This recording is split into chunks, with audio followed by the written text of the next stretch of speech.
otra vez la luz.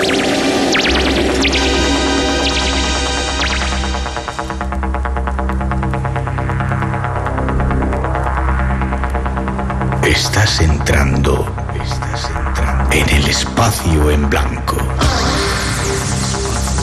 Una puerta a nuevas dimensiones de la existencia. Una nueva perspectiva sobre la realidad. Espacio en blanco.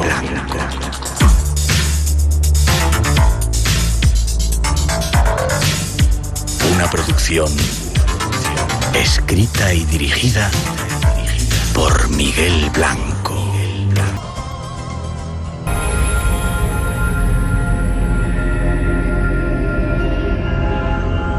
Apuntar el teléfono, que esta noche estamos seguros que lo vais a necesitar. 900-137-137, llamada gratuita desde cualquier parte del mundo que estéis. Y nos queda solo saludar a nuestra invitada, como decimos, toda una bomba, Ana María Vázquez Ois. Buenas noches. Buenas noches. Qué placer que estés con nosotros. Lo mismo digo, es un placer estar con todo el mundo mundial. ¿Te gusta nuestro estudio? Me encanta, estamos de guapos con los pirulos estos puestos. Las velas. Me guardo esto que llevo porque luego suena y se me quejan algunos oyentes diciendo que hacemos ruido. Déjame que te presente. Eres profesora de Historia Antigua en la Universidad de la UNED, miembro de la Asociación Española de Amigos de la Arqueología, miembro de la Asociación Española de Estudios Clásicos, de la Asociación Internacional de Estudios Romanos, miembro de una cosa muy rara del Consejo Internacional de Indoeuropeo de Estudios Tracios. Sí, Indo-European Studies. Muy raro eso. Sí. Y ha escrito, yo no sé de dónde saca el tiempo, Antiguo Egipto, Diccionario de la Magia en el Antiguo Egipto, los viejos dioses no han muerto, etcétera, etcétera, etcétera, hasta hablar de las golondrinas de los tartesos, que fue un libro que viniste a presentar al programa, ¿te acuerdas? Es todo un personaje. Me ha traído un libro, el que tengo aquí, que se llama Historia de las Religiones Antiguas, tomo 1, Próximo Oriente, que es un tocho. ¿Siempre escribes estos libros tan grandes? No sé hacerlos facilitos, mis alumnos los llaman rompebrazos. Sí, por lo que pesa, ¿no? Sí, pesa bastante. Déjame que diga, eres profesora en la UNED, no sé si lo he dicho, sí, de Historia Antigua, a tus alumnos, que habrá algunos que seguramente muchos sí, no estén escuchando, no fotocopies los libros, porque luego se enfada el editor. Mejor que se los compre, ¿no? Hombre, normalmente los libros se hacen para venderlos, ¿no? Y sobre todo los editores, que damos mucho trabajo a mucha gente. Se hacen para aprender. Sobre todo eso. Vale. Y para subrayarlos, y para estropearlos, y para vivirlos, y para manejarlos. No hagáis fotocopias, mejor pillarlo así, la profe estará más contenta. Ahora hacen PDFs. Sí, de los libros. Se pasa mucho mejor un PDF que un libro fotocopiado, claro. Ya. ¿Crees en la magia? Sí. Das cursos de magia también. Hay una amiga nuestra que... ¿Dónde estuviste? ¿En Huesca? ¿Dónde fue? Ahora he estado en Fraga. En Fraga. Que estuvo contigo, seguramente estará escuchándonos, que estuvo en un curso que tú das de magia. ¿Cómo una profesora de Historia Antigua da cursos de magia? Pues porque hice la tesis sobre la religión romana en España. Y aparte de encontrarme dioses y templos y estas cosas, pues me iba encontrando esto es mágico y esto es mágico. Entonces me hice un fichero de los antiguos, de los de fichita tras fichita. Sí. Y ya llegó un momento en que el archivo era muy grande y dije, voy a ver qué es esto de magia, ¿no? Y me gustó tantísimo que dije, lo de los dioses es un rollo. Y me metí a preguntarme por qué lo que mis profesores decían que era magia, por qué era mágico, ¿no? Entonces lo que busqué fueron las raíces de la magia. Sí, ¿las has encontrado? Algunas sí. Vale, esta noche nos las va a contar seguramente. ¿Has descubierto también un fantasma, me decías antes? ¿En dónde? Uy, un fantasma de verdad representado en una lápida española. ¿En España? Sí, sí. ¿Se puede decir dónde? Sí, sí, está en el Museo de Santander. ¿Sí? ¿El Museo de Santander? El Museo de Historia y Prehistoria de Santander de Cantabria. ¿Y qué se ve? Pues es una lápida de un muerto. ¿Sí? Lo dedica una señora que se llama Noelia a su marido porque la ayudó en un asunto que no dice qué es y dice que lo vio con sus propios ojos. Dice una fórmula que es ex visu, es decir, lo vi y lo representa como le vio, que es un señor desnudo con un gran falo entre las piernas, con lo cual no es un fantasma con sábana, como nosotros pensamos, sino un difunto, claro. Ya. Me recuerda algo, a un tema que va a traer luego nuestro compañero Miguel Pedrero. No os lo perdáis también, que tiene que ver con cosas de estas. Dime una cosa, ¿todos los profesores de la universidad son como tú? Más bien no. Yo soy menos seria porque me dedico a esto de la magia y normalmente pues se han reído de por qué estudiaba estas cosas, ¿no? Cuando en realidad lo único que hago es tratar de entender lo que dicen las fuentes antiguas y ver si en estos momentos pues se siguen haciendo las mismas cosas que se hacían antes. Yeah. Y la sorpresa es que sí. ¿Sí? Hay quien decía que hemos evolucionado muy poco desde tiempos antiguos, que el ser humano incluso ahora es mucho menos desarrollado intelectualmente que la gente que podía vivir en Grecia o en esos otros tiempos. En mi opinión, menos desarrollado en algunas cosas, pero técnicamente hemos ido hacia atrás en muchísimas cosas. Sí. Ajá. Bueno, esta es nuestra invitada, nos vamos a sorprender mucho con ella. Recuerdo una frase que a mí categórica que dijiste la otra vez en el programa, que la historia que conocíamos era bastante mentira porque nos la habían contado los griegos. Y los griegos de alguna manera, contaban la historia a su manera, ¿no? Se lo inventaron. Además, transmitieron a Occidente sin copirri, como yo digo muy finamente. Sin copirri. Sin copirri. Y lo que sabían los sumerios, los acadios, los babilonios y los egipcios. Entonces lo vendieron como si fuera suyo, con lo cual obviamente todo el copyright del descubrimiento de estas cosas se lo atribuyeron los griegos, que además eran de pueblo y no entendían. ¿Eran de pueblo? Totalmente. ¿Sí? Sí, sí, como los romanos, al lado de las grandes civilizaciones de Oriente, Grecia, para nada. Y sin embargo, que poco se sabe de ellas, que ocultas están, ¿no? No, lo que pasa es que se perdió la lectura, se perdió la lengua, la escritura, y claro, el hombre blanco, que somos nosotros, se descubrió no llega a 200 años, con lo cual el redescubrimiento de todo aquello ha sido una sorpresa tremenda y no se ha leído, yo creo que ni el 10% de lo que queda de todo, y sobre todo de matemáticas sumerias. Es impresionante lo que sabían y lo que estamos descubriendo. Eres una experta también en Egipto, ¿no? Yo soy experta en nada y, como decía mi abuela, para todo valgo y para nada aprovecho. Porque tengo una asignatura muy grande, muy amplia, tengo 5.000 años de asignatura, entonces claro, sé un poquito de casi todo, pero profundizar en muy poco. Bueno, vamos a divertirnos esta noche, a disfrutar esta noche, a aprender de Ana María. Tras esa introducción nos vamos a buscar a los antiguos. Hércules fue el más importante, de origen dorio y vinculado a la ciudad de Tebas. Fue convertido en dios y accedió al Olimpo. Pero ¿quiénes eran estos dioses en realidad? Tratemos de descubrirlos con la ayuda de nuestra invitada. 137 nuestro teléfono, las líneas están todas ocupadas, pero os lo digo por si queréis utilizarla, que esta noche seguramente lo vais a necesitar. Ana María, ¿los viejos dioses no han muerto?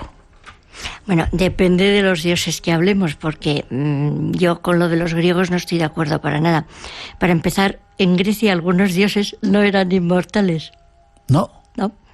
Se enseñaba la tumba de Zeus, por ejemplo, y la de Apolo, y la de Venus.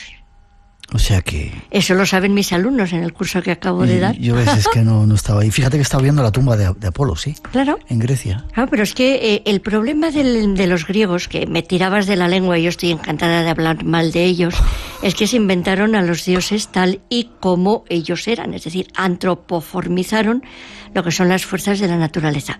Entonces, pues los dioses eran tan sumamente cachondos como los griegos, tenían los mismos dolores de barriga que los griegos, tenían heridas como los griegos y tenían hijos con quien querían como los griegos. Son más serios los orientales, o sea, de Grecia hacia atrás, hacia Oriente. Vámonos más atrás, si te parece, claro. Es donde yo quería ir. Que eran una energía, los dioses son una energía. Te iba a preguntar, ¿qué es un dios? ¿Cómo el ser humano llega a ese concepto de dios y proclama a una entidad como su dios? ¿Qué proceso hay ahí? Pues yo creo que es muy difícil, ¿no? Te puedo hablar de teorías que me las salto todas porque no entiendo ninguna, pero yo creo que el ser humano lo que ha hecho es primero tener unas necesidades luego tener unos deseos de inmortalidad que son lógicos, es decir, cuando empiezan los primeros entierros, digamos, los primeros ritos de enterramiento, pues al muerto le pones una flor, un juguete, un collar para que le acompañe, ¿no? Esas son las primeras pruebas de que el ser humano prehistórico pues ya creía en lo que es la trascendencia, por lo menos había una necesidad de que esa vida continuase después de la muerte, ¿no? De ahí a lo que es el mundo de los sueños, para empezar ya con los fantasmas y tal, es decir, el ser humano lo que no tiene se lo imagina, tiene una necesidad de trascendencia. Y a eso se une lo que se puede decir que son los fenómenos naturales, como es, por ejemplo, el fuego celeste, o sea, un rayo que cae en un árbol y lo prende, eso se deifica. El dios del fuego, en Persia, por ejemplo, yo siempre he pensado que era un manantial de estos de nafta, o sea, de petróleo ardiendo, ¿no? Lo deificas porque es el fuego eterno que nunca termina. Es decir, de eso a hacer de eso un dios, pues está luego la manipulación del ser humano que dice, si yo me hago con la compraventa de este sentimiento religioso, puedo dominar a los demás. Es un fenómeno que se conoce ya en las primeras dinastías sumerias, ¿no? Es decir, la manipulación que hace la casta sacerdotal de esas necesidades del hombre de trascender y de dominar las fuerzas de la naturaleza. Pues si a eso le llamamos Dios, pues Dios existe, ¿no? Es decir, que el Dios es una necesidad creada por el propio ser humano, y luego hay otros cuantos listos, como ha sido siempre en la historia, que se aprovechan de todo eso. Yo creo que sí. Los sacerdotes. Dioses importantes en la historia antigua, anterior a los griegos, que a ti te han llamado la atención o te parezcan curiosos. A mí me llama la atención siempre que en todas estas religiones que yo conozco existe una divinidad primigenia que es anguiforme, o sea, que es como húmeda, que es la madre tierra. Anguiforme es forma de serpiente o un monstruo marino del que nace lo que es toda la civilización, y que es la madre, luego será identificada con la madre tierra, a la que luego se enfrentan porque la vencen los dioses del cielo, que son los dioses uránicos, que son los dioses jóvenes. Eso sería como la prueba de que han existido esos cultos matriarcales que no queremos admitir, pero que el culto a la diosa madre, que chirría hablar de lo que es la diosa madre, porque el matriarcado se lo inventó Bachofen, ¿no? Pero encontrarte siempre esa divinidad femenina, pero al mismo tiempo andrógina, o sea, ni femenina ni masculina, es una cosa curiosísima, porque te das cuenta que lo que se entiende por divinidad primigenia es algo que no tiene forma de hombre ni de mujer, que unas veces se manifiesta con forma de gran vagina, gran matriz, o un gran falo cuando se representa en forma masculina. Y siempre recuerdo la teoría de María Gimbutas, que decía que la gran madre es andrógina y tenía un gran falo, con lo cual pues provocó muchísima risa en un congreso sobre la fertilidad en Malta en 1988, porque le dijeron, bueno, María, si no sabes distinguir un falo de una vagina, pues ya vamos, ¿no? Pero claro, ella estaba diciendo con toda seriedad que una gran mujer podía tener un gran falo cuando se manifestaba de forma masculina, que es la androginia. Aprendiendo cosas con nuestra invitada esta noche. Quizá por eso Ana María estaba recordando figuras que se ven de serpiente en cantidad de culturas, en India, en montones de lugares. La serpiente o el culto a la serpiente como representación de una deidad está muy, muy extendido. ¿Lo ves en tu libro, sí? Mi primer artículo fue sobre el culto a la serpiente. En este manual que te he traído, la última parte metí bastantes cosas de serpientes, porque es lo que más me llamó la atención. ¿Cómo se puede adorar a una cosa que aparentemente es tan asquerosa, ¿no? Pero luego me encontré que, por ejemplo, en Grecia las utilizaban de bufanda en verano. ¿Sí? ¿Vivas o muertas? Vivas. ¿Se las ponían por encima? Sí, no, se las ponían de bufanda porque está fresquita sí. En verano. Y además en Grecia, anterior a Alejandro Magno, parece ser que no conocían los gatos, y la serpiente la tenían en casa para comerse los ratones, y era el espíritu de la casa, era la Agazos Daimon. Pues claro, pues yo cuando llegué a la India, después de conocer a esto, me planté la primera pitón que encontré de bufanda. Esta la pusiste encima. Y en Bangkok lo mismo, yo tengo siempre cara de susto, cogiéndole la cabeza a la serpiente que me miraba como diciendo, ¿qué hace esta loca que me coge la cabeza, no? Pero sí me las puse de bufanda, sí. Y es un bicho que me horroriza y que me da muchísimo miedo, pero también tuve en casa una americana que me dijo que ella tenía una pitón en casa, que era un bicho muy simpático. Dije, pues para ti. Y además que era muy limpio, que solo comía ratones, que soltaba el ratón por casa y se lo comía la pitón, y yo me imaginaba la escena, digo, mira, anda, cállate. Damos un paso más, esa serpiente como la representación de un dios, pero luego, ¿cuándo toman Diosa. Diosa. ¿Cuándo toman forma humana? ¿Cuándo, no sé, para ¿Los griegos? A partir de los griegos, pero Sí, sí. bueno, en la religión judío-cristiana ya estaba antes, ¿no? Y todos Sí, es esos... que es un follón. Es decir, para los orientales, igual que para los romanos, que es muy curioso, siempre me preguntan que los romanos toman la religión y los dioses de Grecia. Lo que no es real. Es decir, el romano es el señor de boina que de repente va a ese país antiguo con aquellas estatuas tan preciosas y tal, y lo que toma es una iconografía para sus dioses que en Roma no representaban. En Roma tenían un altar para el dios desconocido, sea dios o sea diosa, es decir, tienen el mismo concepto del dios como energía, ¿no? Lo que toman de Grecia es la antropoformización de esas señoras de culo bonitos, la Venus Calipigia, o esos señores tan guapísimos que son los Apolos o el Hermes con Dionisio niño y tal. Pero el romano era una persona muy seria que creía en las fuerzas de la naturaleza. El griego es el que hace los dioses como ellos mismos, ¿no? Pues con sus debilidades, con sus luchas, con sus hijos con los humanos, como tú decías antes, y es unos dioses como para estar por casa. Lo que pasa es que además se ha estudiado muy mal la religión griega. No hay una sola Afrodita, hay cienes y cienes de Afroditas por todos los sitios, ¿no? Sí. Pero se ha sacado el factor común y se habla de una sola Afrodita. O se habla solamente de una Diana cuando hay, o Artemis en Grecia, que hay cienes y cienes de Dianas, y además un mito totalmente manipulado, porque la pobre Diana ni era virgen, ni era mártir, ni era cazadora, era una gran diosa de la naturaleza que no era virgen, sino que simplemente no le dio la gana casarse porque no se sometía al varón. Ya, damos un salto atrás, si te parece, a Egipto. En Egipto sí se representan los dioses con formas, ¿no? Sí, claro, todo inventado también. ¿Inventado? Hombre, una iconografía directamente que se pone para sacarla en la revista de siempre, con una representación siempre igual, porque es la representación mágica. Uh-huh. Es curioso porque va pasando el tiempo. El hecho de decir que los antiguos dioses no están muertos es porque sigue perviviendo su esencia, su recuerdo, o porque, como decíamos en esa introducción, las diferentes religiones han ido aprovechando de los lugares donde estaba sentado ese Dios. Es decir, sabemos que nuestras iglesias se han asentado en lugares que eran antes de culto pagano, anterior romano, etcétera, etcétera, etcétera. ¿Siguen estando vivos por eso, esa energía? La energía existe y está.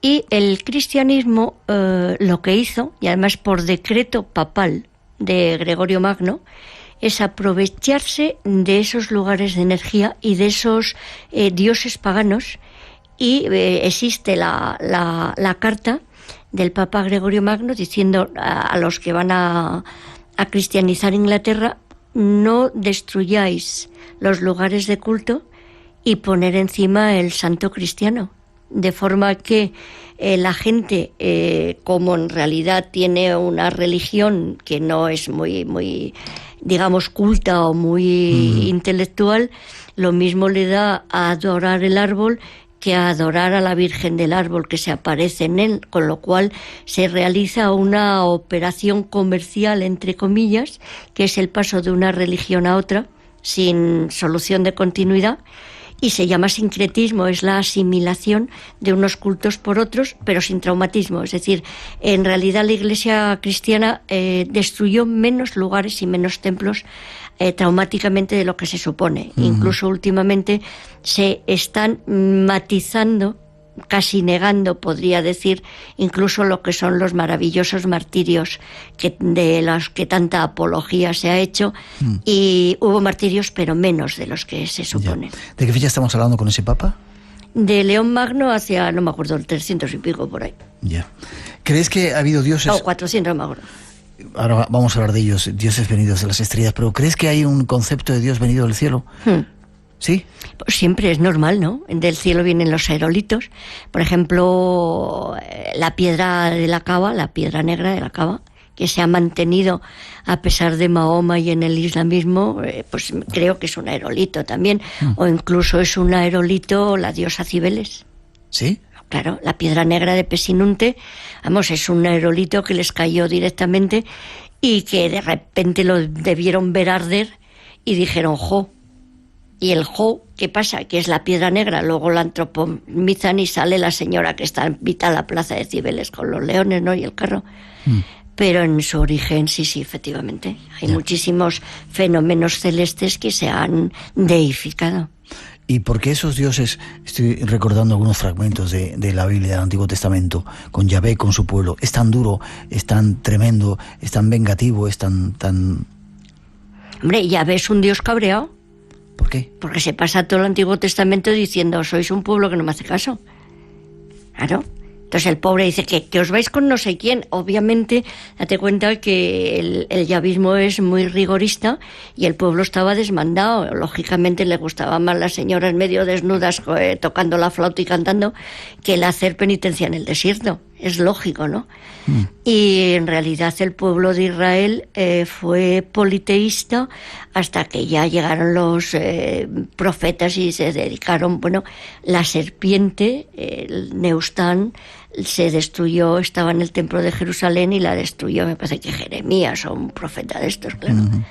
Y es cierto que entre los diferentes pueblos pugnaban o se peleaban entre ellos por tener el Dios más grande, el Dios más poderoso. Claro. Es decir, mi Dios es más grande que el tuyo. Claro, pero es que es normal. Es decir, aquí teníamos a Santiago Matamoros y los moros pues tenían a Saladino Matacristiano. Y unos por Alá y otros por aquí, pues cada uno lleva a su Dios por delante para que le dé fuerzas. Es que es lógico. Qué pena, ¿no? No, es que es así, el ser humano es así. Es decir, aparte de que tú date cuenta que es un factor psicológico, que tú te encomiendas a Dios y tu Dios te ayuda. Incluso a matar, que es lo gordo, tremendo, ¿no? Ajá. Cuando tenemos una religión del amor y nos dedicamos a quemar brujas, por ejemplo, ¿no? Sí. O a matar herejes, que es una barbaridad. Y guerras santas. 2:34, 1:34 en las Islas Canarias. Damos un paso más en esta historia que os estamos tratando de contar de los antiguos dioses y de la magia con nuestra invitada Ana María Vázquez. A hombros de gigantes, con Manuel Seara. Esta semana vamos a hablar de financiación de la ciencia, de cómo destinar los recursos cada vez más escasos que se dedican a la I+D. Si hay que financiar los proyectos que reúnan cierta calidad o, por el contrario, centrarnos exclusivamente en la excelencia. A hombros de gigantes, con Manuel Seara, la madrugada del lunes de 1 a 3 en Radio Nacional.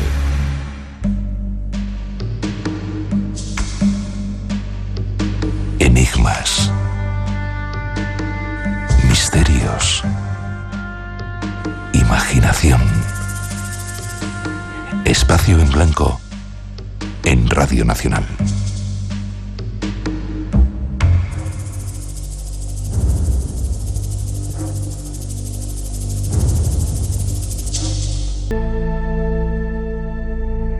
Los enigmas de las pirámides, la Atlántida, las técnicas de momificación, son misterios que poco a poco se van dilucidando. Pero también hay otras hipótesis interesantes, como es la de que hubo remotas civilizaciones desaparecidas hace millones de años por una catástrofe planetaria. Y solo quedó el recuerdo de los dioses. Dioses que en otros tiempos se unieron a las hijas de los hombres, generando una nueva raza. Veamos qué opina nuestra invitada.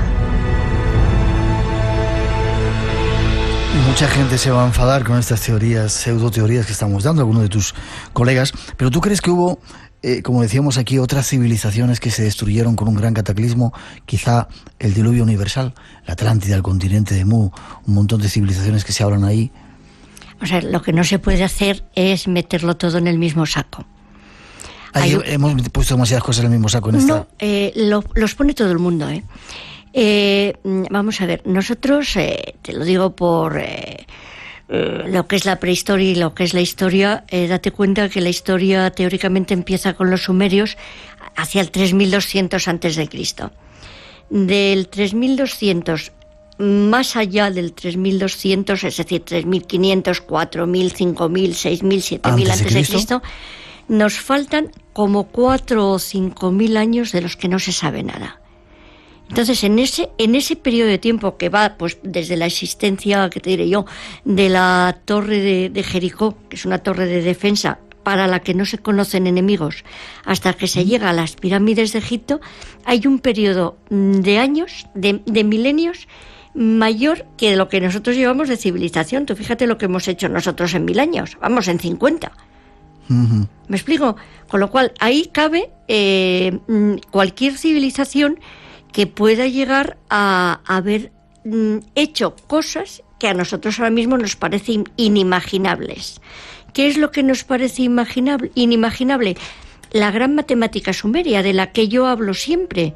Lo verás en el libro, lo pongo siempre en mi libro de historia antigua, porque a mí me lo han enseñado matemáticos, alumnos míos, de que la matemática sumeria solamente conocemos lo que es la cuestión del bachiller nuestro actual. ¿Sí? Desconocemos la gran matemática sumeria. ¿Qué es lo que había ahí? Pues puede haber maravillas. ¿Qué es lo que a nosotros nos hace pensar que ha podido haber gente extraterrestre, entre comillas? No tiene por qué haber venido de fuera. La construcción de la gran pirámide de Egipto, por poner un ejemplo, te metes en ella y el verla simplemente y el estar dentro de aquello... La gran galería y todo aquello. La gran galería, o sea, la precisión con la que están pulido el granito en la gran pirámide, que no puedes meter ni la punta de un cuchillo ni una hoja, eso es inimaginable con esos instrumentos de cobre, pero ahí está. Extraterrestres, pues no. Muy terrestres, lo que pasa que no conocemos la técnica que tenían. Y además me lo decía un colega exactamente ayer por la mañana en la universidad, hablando del famoso mecanismo de Antiquitera, que sí. Él no lo conocía. Te iba a hacer referencia. ¿Cómo tenían? Pues cómo tenían, pues que lo tenían. Es decir, yo en el museo de Heraclión, en el palacio de ¿cómo se llama? De Nosos, con una alumna mía que es ingeniero hidráulico cretense, con Eleni, me decía, mira, estas atarjeas para bajar el agua externa sin que se caiga el agua de un piso a otro, en atarjeas pequeñas como de 50 centímetros cada uno, esa tecnología que tenían en Creta en el 2300, 2500 antes de Cristo, todavía no la conocemos en nuestra civilización, Miguel. ¿Qué pasa? Que estamos descubriendo las posibilidades de aquellas civilizaciones. Y yo siempre digo, y además se lo digo a nuestros oyentes totalmente, busquen ustedes en Google Plimpton 322. Es una tablilla matemática sumeria impresionante, con unos conocimientos de matemáticas que yo, que he sido de ciencias hasta que me cambié en primero de físicas, que dije aquí no hago nada con la matemática, que me aburro, y me fui a historia, pues a mí me cuesta muchísimo entenderla, incluso a los matemáticos que conozco. Tenían una civilización muy avanzada, muy avanzada. ¿Qué es lo que tenemos? Polvo y nada. Tenemos adobes con paja. Pero ahí están los adobes, 5000 años, y están... Bueno, es impresionante ver un zigurat hoy en estos momentos. Déjame que repita el teléfono, 900-137-137 en nuestro teléfono, y repite la tablilla esa... Plimpton 322. P-L-I-M-T-O-N, Plimpton 322. Es una tablilla matemática sumeria. Vale. Y luego, por ejemplo, está, en el teorema de Pitágoras, está perfectamente desarrollado 1000 años antes de Pitágoras, en la Babilonia casi posterior a Hammurabi. ¿Qué hizo Pitágoras? Vender como suyo algo que él había estudiado en la maravillosa universidad a la que había ido, que era la Babilonia, claro. Es decir, que había un espacio, tenemos un espacio en blanco de 5.000 años. Lo menos 6 o 7.000 años. Que no conocemos lo que ha habido. Para nada. Vale. Vamos, si me permites, a civilizaciones mesoamericanas. Decíamos ahí el Popol Vuh, que decían los dioses que regresarían, que es tal cual un dios venido del cielo, que regresaría a Kukulcán. Hay muchos de ellos dioses venidos del cielo, con apariencia aparentemente humana, que se podía pensar que podían ser extraterrestres, que regresarían. ¿Qué piensas tú desde el punto de vista histórico de esto? Pues la verdad que yo Sudamérica lo conozco poco, yo soy especialista, claro, en la historia del Próximo Oriente, un poco en Egipto y Grecia y Roma, ¿no? Pero a mí me encantaría, es decir, yo no niego, porque me hace una ilusión tremenda que haya extraterrestres y que nos enseñen algo más. Además, totalmente en serio, ¿eh? Yo la ilusión que tengo en mi vida es encontrarme un extraterrestre y ver un fantasma. La pena es que no lo he conseguido y no sé si lo conseguiré, ¿no? Pero a mí me encantaría, o sea, cambiar de dimensión, entrar por los agujeros del tiempo, poder pasar de civilizaciones, es algo que me fascina y son experimentos que yo os contaba que ahora se está haciendo y lo están haciendo incluso psicólogos parapsicólogos, ¿no? Sí, a ver si podemos adivinar lo que es pasar de un tiempo a otro, hacer averiguar el futuro. Es algo que nosotros no conocemos y en eso se basa la magia. ¿Quién nos dice a nosotros que lo que vendemos como magia no son el recuerdo de una técnica perdida? Pues es algo de unas técnicas perdidas ante las que yo me inclino, porque nos lleva el estudio precisamente de la magia a unos conceptos de energía que el hombre blanco ha descubierto hace 2 telediarios y media. Vuelvo a Yahvé y al pueblo, a esa zona que tú más controlas. En la Biblia hay referencia a ese personaje, a ese Dios que es Yahvé, y en torno a él un montón de extrañas cosas, como el Arca de la Alianza, que de repente por la noche iluminaba al pueblo, era una nube que le iba siguiendo por el camino, que le servía para comunicarse con los dioses. Suena mucho a tecnología, ¿no? Ese tipo de cosas. Sí. Y hay muchas referencias en los libros sagrados de ese tipo de cosas, ¿no? Lo que pasa es, repito, yo creo que tenían una tecnología que no hemos llegado a descubrir ni conocemos. O sea, yo solo pongo un ejemplo. Si tú ahora mismo pierdes un pendrive y se lo encuentran dentro de 5.000 años, toda la documentación que tú llevas en el pendrive, pues posiblemente pondrían objeto de culto y aparecería en un museo. Es decir, si ha habido una tecnología y tú te la encuentras, desconoces lo que es. Seguramente. En esa introducción decíamos, para enlazarlo, que muchos de esos dioses venidos del cielo eligieron a las mujeres de la tierra, a las hijas de los hombres, como sus esposas y se casaron con ellas haciendo una nueva raza. Esto hablan también los griegos algo de ello, ¿no? Los dioses griegos elegían a las mujeres. Sí, no sé si es que las mujeres terrestres somos más guapas que las extraterrestres, ¿no? O a lo mejor que no se trajeron chicas, no lo sé. Pero es muy curioso. ¿Hay referencias históricas muchas? No.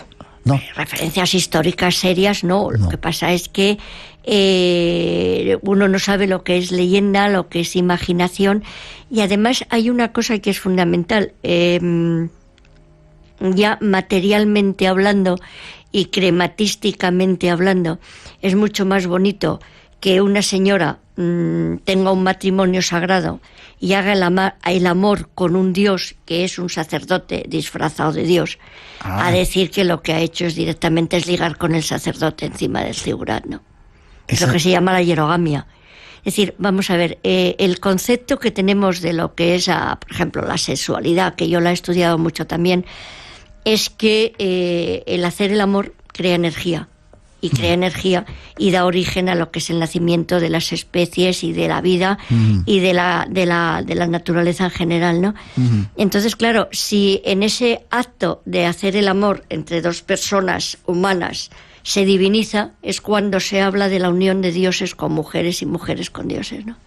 Qué forma más curiosa de verlo. No, pero muy bonita, porque ¿sí? Date cuenta que el amor es como el kundalini, o lo que hablamos de lo que son todos los ritos estos del Kama Sutra y todas estas cosas. No hay por qué verlo en su vertiente simplemente animal, sino que el amor purifica y el acto sexual también, claro. Último aspecto que quiero tocar antes de pasar a la magia. Los Anunnakis.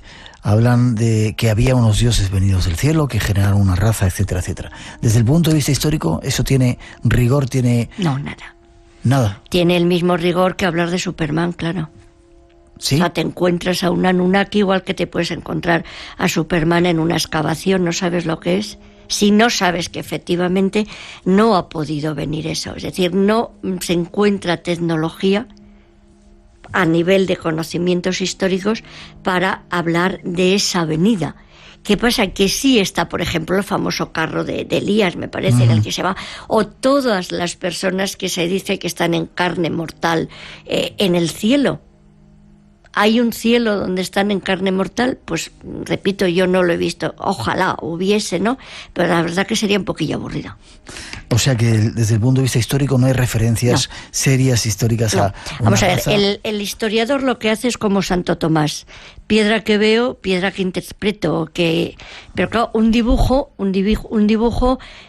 sin una explicación se presta a todo tipo de interpretaciones, sobre todo a todo tipo de manipulaciones y a todo tipo de influir en la imaginación de la gente a la que le gusta lo maravilloso y que se forra y se hace de oro inventándose esos Anunnaki. Tú sabes a qué me estoy refiriendo, a esas invenciones. La pena es que luego a mí, por ejemplo, me escriben emails preguntándome que dónde pueden encontrar vampiros. Y claro, tienes que decir, mire usted que es que eso no existe, es inventado, ¿no? Yeah. Aunque sí existe la primera vampira, que es Lilith, que es la que yo tengo representada y de la que se habla mucho, pero son todos como el hombre del saco, ¿no? Es decir, que es una invención de ese que te gusta tanto, Zacarías Sitchin, Sí. que decía que hablaba no sé cuántas lenguas, que encontró unas tablillas cuneiformes de esa civilización sumeria y de ahí sacó toda la historia. No hay registros históricos que eso lo demuestren. No, para nada. 2:50, 900-137-137 nuestro teléfono. Damos un paso más porque el tiempo vuela y no te he dado las gracias, que sé que estás malita para venir a estas horas que no son tus horarios habituales.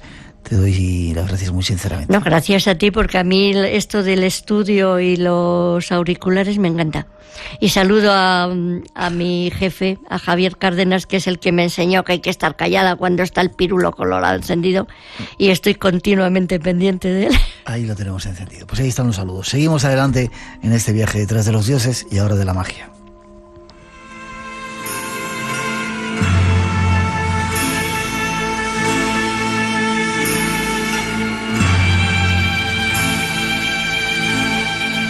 El término magia deriva de magi, uno de los elementos religiosos incorporados por los magos en la antigua Babilonia.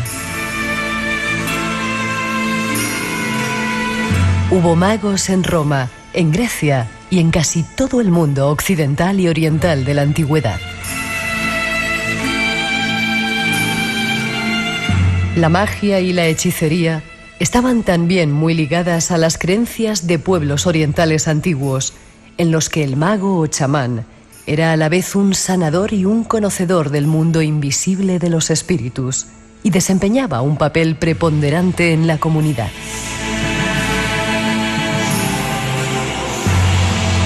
En Grecia y Roma, los adivinos y magos no tenían ya nada que ver con los sacerdotes, aunque eran consultados sobre todo por los poderes de adivinación de los que se creía estaban dotados. En la Europa medieval, la magia estuvo relacionada con la alquimia y la astrología, actividades ocultas consideradas demoníacas por la Iglesia Católica, y que fueron objeto de persecución especialmente durante la Baja Edad Media y la Era Moderna. Unas 500.000 personas resultaron procesadas y gran parte ejecutadas por tribunales civiles y religiosos, acusadas de brujería a lo largo de casi 5 siglos.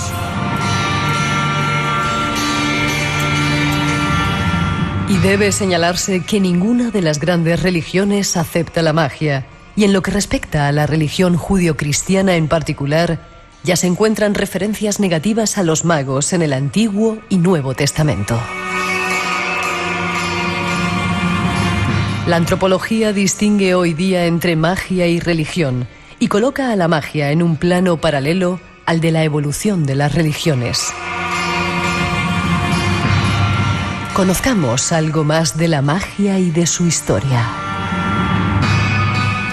Me enseñabas, Ana María, uno de tus... Sí, no, antes me has preguntado la fecha del Papa Gregorio Magno, Sí. Es de Roma 540 y muere en el 604, y él estas recomendaciones lo da en lo que se llama la Epístola ad Melitum. Vale, ahí está la aclaración. Por si quiere saber alguien lo que es la epístola esta del Papa. Y luego, hablando de lo que hemos dicho de la magia, los magos eran los componentes de una tribu persa. Sí. Claro. Pero además, para ser un gran sacerdote mago, había que estudiar 40 años, no era una tontería. Dentro de esa tribu y dentro de ese grupo. Claro. Entonces, el problema es que cuando Alejandro Magno invade el imperio persa hacia el 320 y algo antes de Cristo, destruye los templos y la gente que estaba a medio formar tiene que salir a ganarse las habichuelas. Entonces, que van vendiendo lo que pueden. Entonces, cuando surge y vienen hacia Occidente, gente que están utilizando la superchería para poder vivir, ¿no? Sí. Son los que hacen los trucos de magia y tal, pero los grandes conocimientos de los magos son impresionantes. Te iba a preguntar eso, ¿qué se enseñaba yo? ¿Qué se aprendía? Si surge de ahí la magia. Pues mira, a romper el tiempo, a levitar, a adivinar el futuro, y directamente pues lo que hacen ahora mismo en la India, que detienen el pulso, que bajan el nivel de las pulsaciones a 20 o 20, 30 o ¿Me se estás pasan. hablando en serio? ¿De eso hay datos históricos? Sí, totalmente. Claro, el problema es que cuando se estudia la magia, yo me metía a estudiar esto a ver si entendía algo. Entonces lo que me di cuenta es que están hablando de conocimientos científicos a nivel atómico, que no lo hemos conocido nosotros, el nivel de lo que son las partículas, la ley de la contigüidad. Es decir, yo te cojo una uña y a través de tu uña puedo actuar contra ti. Eso es a nivel atómico completamente, es magia a distancia. Uh-huh.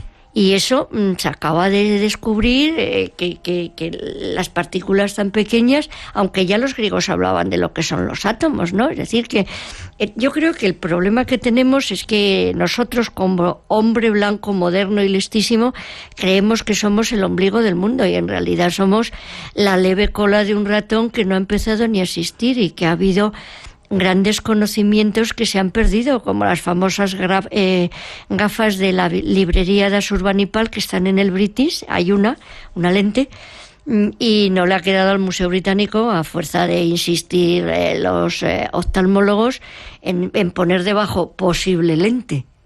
Y lo tenían en el 700 y pico antes de Cristo. No me toque usted las narices. Se ha perdido muchísimas cosas, y nos creemos que hemos inventado la pólvora. Pues no. Nos quedan 2 minutitos antes de las noticias. ¿Te quedas otros 10 minutitos después? Yo lo que usted diga. Vale. ¿Para qué se utilizaba la magia? Es decir, una vez que salías de ese ambiente, ¿qué hacían con ella?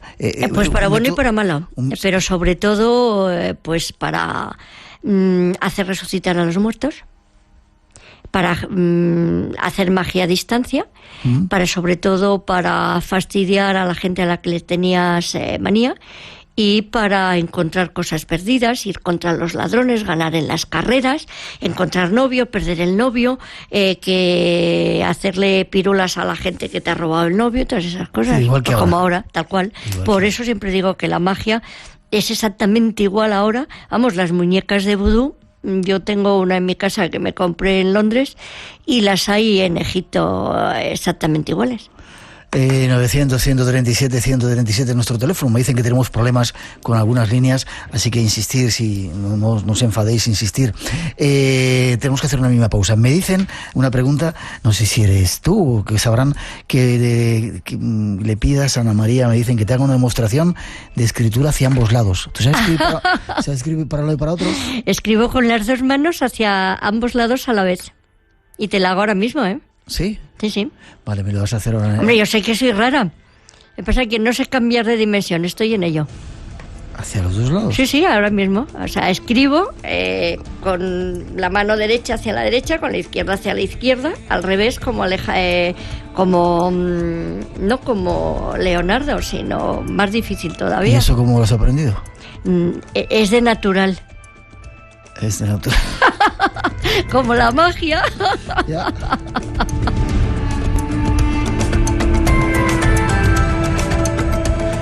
tenemos que hacer una mínima pausa. Llegan nuestros compañeros Natalia Ayala y Luis Valles para darnos las noticias, la información de las 3, las 2 en las Islas Canarias. Después regresamos con este personaje. Nos queda todavía que nos cuente algunas historias de miedo, de fantasmas y de casas encantadas de la antigüedad, de esas auténticas. Si nos da tiempo, llegará la condesa Bathory, un personaje tremendo, considerada como una de las primeras vampiresas de la historia. Nuestro compañero David con sus noticias, Miguel Pedrero, que nos trae una historia también de amor que no tenéis que perderos, y mucho más. 900-137-137 nuestro teléfono. No vayáis, todavía tenemos mucho que contaros aquí en este espacio en blanco en Radio Nacional.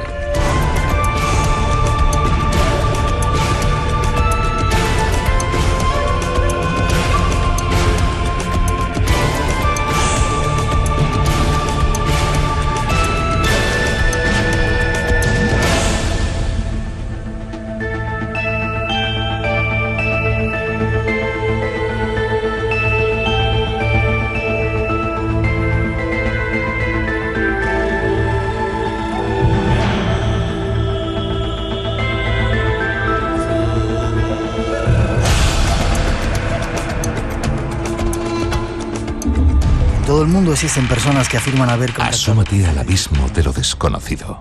Iremos hasta Wall Street para descubrir que allí también... Conoce otras realidades. Viajaremos por el mundo de la mente para... Cruza la frontera de la lógica. Los estados alterados de conciencia. Espacio en Blanco con Miguel Blanco. Ese oscuro mundo del diablo. Radio Nacional.